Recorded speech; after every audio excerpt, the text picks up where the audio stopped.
Hey guys, welcome. And in this video, I'll show you how you connect OBS to Discord.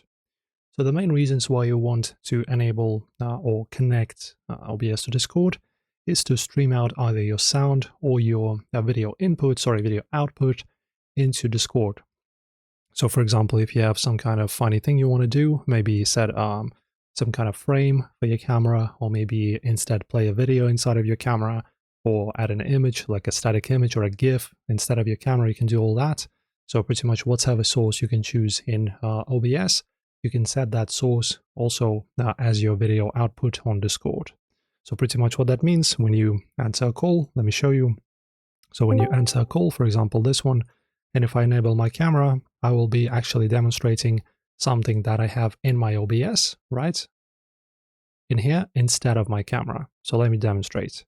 So for example, if I go and launch my virtual camera, this is mandatory. And now I, for example, share my camera. For that, you go user settings, voice and video, scroll down and choose your OBS virtual camera. There you go. And then after that, I will just enable my camera. Where is it? There you go. And now as you can see, instead of my real camera, I'm demonstrating my screen. So pretty neat, I would say.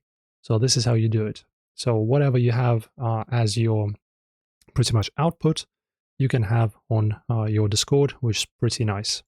So enjoy, have fun, guys. Don't forget to like the video and subscribe if you enjoyed and if it was helpful. And of course, see you soon.